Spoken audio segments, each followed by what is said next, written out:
Ok, nessa segunda parte, então, a gente vai falar um pouquinho sobre os fatores que afetam essa produção de força muscular, né? Essa relação entre força e velocidade, relação de comprimento e tensão e também o ciclo de alongamento e encurtamento, combinado? Para isso, eu trouxe alguns artigos científicos que são importantes a gente entender. Esse gráfico aqui eu encontrei no livro de biomecânica, né? Aquele livro de biomecânica, acredito que foi o de Susan Hall, eu não lembro. Bom, daqui a pouco eu digo para vocês qual foi o capítulo do livro, inclusive vou compartilhar aqui com vocês no Classroom, tá? É, esse gráfico ele mostra uma coisa bem interessante, o que está marcado em vermelho aí. Dá uma lida com a gente. Vê, a força máxima que um músculo pode produzir é determinada pela velocidade do encurtamento ou do alongamento muscular. Fica interessante. Então, a força que um músculo pode produzir em capacidade máxima, ela é determinada pela velocidade que foi recrutado, ou seja, que foi encurtado ou que foi alongado esse músculo. E quando a gente fala de alongamento, minha gente, não vamos confundir como um alongamento ou exercício de alongamento, tá? A gente está falando na capacidade do músculo relaxar, né? Da excentricidade muscular. E não de ter feito um alongamento prévio para poder. Não, esquece isso, tá? É a capacidade do músculo se alongar, de ganhar aumento de amplitude à medida que ele vai relaxando com isso, né? E aí a gente vê com relação demonstrada respectivamente na zona concêntrica e excêntrica. Dá uma olhadinha nesse gráfico agora, vê se a gente consegue entender, tá? Esse gráfico ele mostra uma relação entre força e velocidade. Dividido no meio aqui, na capacidade zero de velocidade, ou seja, zero de velocidade, a gente está falando do exercício máximo isométrico. Vamos entender o que seria essa contração concêntrica, contração excêntrica e máximo isométrico, tá? Vamos imaginar agora que a gente tem uma pessoa levantando halteres, tá? O primeiro movimento que ele faz, ele vai pegar um halter lá de 2 quilos. Esse halter de 2 quilos, obviamente, é um halter muito pequeno para ele, já que ele é um atleta, e ele consegue fazer um levantamento desse peso, ou seja, uma contração concêntrica desse grupo muscular no bíceps, por exemplo, de flexão de cotovelo, de forma rápida demais, ou seja, uma velocidade muito intensa, velocidade muito rápida. Ou seja, quanto maior é a velocidade, olha aqui o gráfico de novo, quanto maior a velocidade, menor é a capacidade de gerar força, tá? Então, se eu executo uma contração muito rápida, eu consequentemente vou gerar pouca força. O inverso também é verdadeiro. Se eu colocar um peso muito pequeno, um halter muito pequeno, essa pessoa consegue executar um movimento de velocidade muito rápida, tá? Então, à medida que eu vou aumentando, imagine que agora eu aumento para 10 quilos. Agora, esse aumento de 10 quilos já gera uma necessidade de recrutamento maior de fibras musculares, naquela mesma sequência que a gente já tinha visto, começa primeiro o recrutamento das fibras do tipo 1, depois as fibras do tipo 2A, em seguida a fibra do tipo 2B ou 2X, como é reconhecida agora, né?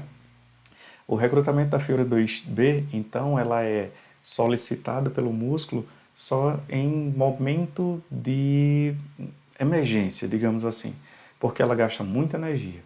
Então, ela demora um pouco mais para esse recrutamento. Obviamente que também, cada vez que vai aumentando o peso, mais fibras são necessárias serem recrutadas. Então, aí, consequentemente, vai demorar mais, ou seja, vai ser mais lento, vai ter uma velocidade menor de contração. Então, aí, voltando para o gráfico de novo, a gente vê que se eu diminuo a velocidade, eu aumento a capacidade de tensão do músculo, a capacidade do músculo gerar força.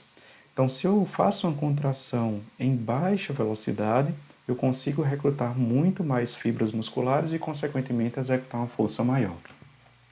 Até um dado momento em que, se você observar, vai chegar ali no momento de máximo isométrico. O que seria um máximo isométrico? O máximo isométrico é aquele momento em que o músculo agora ele não tem mais a capacidade de executar qualquer contração, no caso, qualquer movimento. Imagine que eu consigo levantar 10 quilos, mas eu consigo levantar até 15 quilos. 15 quilos chegou, eu não consigo mais fazer movimento muscular. Então, meu músculo vai acabar gerando uma estagnação de movimento, por mais que eu tente, por mais que eu me esforce, eu não vou conseguir fazer mais movimento nenhum, porque chegou no limite máximo de recrutamento de fibras musculares e no limite máximo de capacidade de força do meu músculo, né? Então aí eu vou ter literalmente o isométrico máximo. Agora, baixa velocidade ou velocidade zero, na verdade, porque é isométrico, né? Baixa é zero, e a força agora ela vai chegar num ponto mediano, né? Agora eu vou ter um recrutamento, porém vai estar no limite máximo de recrutamento de fibras, tá? A partir do momento que eu coloque a menor carga possível em cima dessa aqui, já estava levantando, agora eu adicionei, sei lá, 500 gramas, meu músculo agora entrou em fadiga, porque ele não tem mais a capacidade de levantar nada, né? Então ele vai começar a entrar em excentricidade. Aí vamos voltar para o gráfico. Quando começa a excentricidade, a relação de força e velocidade ela é inversa ou diretamente proporcional, desculpa, diretamente proporcional. À medida que vai aumentando a velocidade, a força também vai aumentando. Então, cada vez mais que eu boto mais peso, mais rapidamente meu músculo vai se alongando e, consequentemente, vai tendo um recrutamento maior de fibras musculares, tá? E aí entra aquela relação que o povo escuta muito na academia, né? Ah, eu vou subir rápido e descer lento, porque a excentricidade recruta mais fibras e, consequentemente, vou ficar mais forte. Lembra, para poder ter excentricidade, é necessário que eu tenha passado do meu isométrico máximo e não ter ficado uma carga inferior. Por exemplo, eu tentar fazer um isométrico com 5 quilos, se na verdade eu consigo levantar 10 quilos, né? 10, 15 quilos é meu ideal. Então aí o que é que acontece com o músculo? O músculo vai acabar entrando em fadiga e, consequentemente, vai recaindo a capacidade de contração dele e, consequentemente, ele vai aliviando a tensão ou vai se alongando naturalmente, obviamente. Porém, o que é que o povo diz que excentricidade gera mais força? É porque o exercício excêntrico ele tem uma seletividade para as fibras do tipo 2B, que são aquelas fibras que dão mais volume muscular, né, que tem mais capacidade de força, né? Então, voltando para o texto, né? O que é que a gente consegue perceber no texto ainda mais? A relação é verdadeira apenas para músculos ativados maximamente. Aí entra aquela questão lá do isométrico máximo, né? Aquele ponto em que o meu músculo foi isometricamente parado isometricamente através de uma contração máxima, né? Do peso excessivo.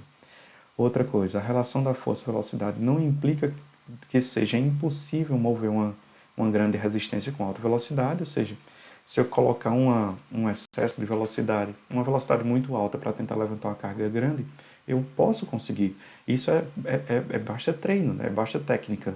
A gente vê isso nos levantadores de pesos olímpicos, né? Aqueles caras que pegam uma barra gigante e arremessa para cima em alta velocidade para poder tentar levantar, às vezes, 180 quilos, 185 quilos, né? E da mesma forma o inverso, né? A relação força-velocidade também não implica que seja impossível mover um pequeno peso com baixa velocidade. Então, se eu pegar, por exemplo, uma caneta e tentar levantar ela de forma lenta, obviamente que eu vou conseguir levantar, né? Não tem algo que se discutir em relação a isso. E aí, dando continuidade, esses dois outros estudos aqui falam o seguinte: a produção de força intensa em condição excêntrica com a ativação muscular voluntária não é função da ativação neural maior do músculo, mas parece representar a contribuição dos componentes elásticos do músculo. E aí a gente vai entrar um pouquinho sobre a pliometria, que a gente vai ver nas próximas aulas. O que seria esse componente elástico? Seria os componentes musculares, como a componente elástica em série, que está representada ali pelos tendões, e os componentes elásticos em paralelo, que está representado ali pelo tecido conjuntivo, pela tintina, etc., que vai acumular energia no momento da excentricidade do músculo. Ou seja, no momento que o músculo começa a entrar em excentricidade, na hora de um salto, por exemplo, que o cara está se agachando para depois saltar. Na hora que ele se agacha, ele está acumulando energia elástica dentro desses componentes elásticos para ser utilizado depois, numa contração concêntrica. E aí, esse treinamento de fortalecimento excêntrico envolve o uso de uma resistência maior do que a capacidade de produção da força isométrica máxima do atleta. Aí volta lá para o gráfico anterior. Esses outros dois estudos, eles comprovam exatamente aquele gráfico anterior. Ou seja, a resistência maior depende do atleta fazer uma excentricidade, porém com a força isométrica máxima acima, com uma produção de força acima da capacidade de força isométrica máxima, né? O treinamento excêntrico está associado então a um retardo da instalação do desconforto muscular, ou seja, é como se o músculo, antes de entrar em desconforto, antes de provocar dor, ele primeiro tenta relaxar. Aí a gente lembra daquela função do OTG e do fuso neuromuscular. O OTG como capacidade de desligamento do músculo quando o músculo já entra em uma fadiga, né? Quando o músculo já entra em desculpa, quando o músculo começa a entrar em cansaço muscular e uma capacidade de lesão, né? Tentar se lesionar ou ter um risco de se lesionar devido a uma contração muito forte. Então aí a gente vê que antes do músculo entrar em desconforto, ele primeiro tenta desligar. Se mesmo assim você não executa um desligamento, ou seja, você insiste em fazer a contração, então ele vai provocar dor para poder você, com a dor, desligar a contração. Vê como o organismo é perfeito, né? Como a estratégia é interessante, né? E aí, esse músculo aqui, no caso esse gráfico aqui, ele mostra essa relação de contração concêntrica, que aí, deixa eu fazer aqui, contração concêntrica a um ângulo de 55 graus, gera uma força, porém não é a força máxima. Quando esse músculo do bíceps ele chega a 110 graus, ele está agora na capacidade de produção máxima de força. Porém, à medida que ele vai se alongando durante a excentricidade, ele tem uma capacidade de produção de força menor, ali a 165 graus. Então, isso nos mostra que o músculo, para entrar em isometria e uma capacidade de produção de força máxima, existe uma angulação ideal, entendeu? Enfim, logo mais a gente vai ver agora na segunda parte, ou terceira, né, que seria a parte 2, mas fora a introdução, as propriedades comportamentais de uma unidade musculoesquelética, né? Como é que esses músculos eles se comportam, combinado? Até a próxima.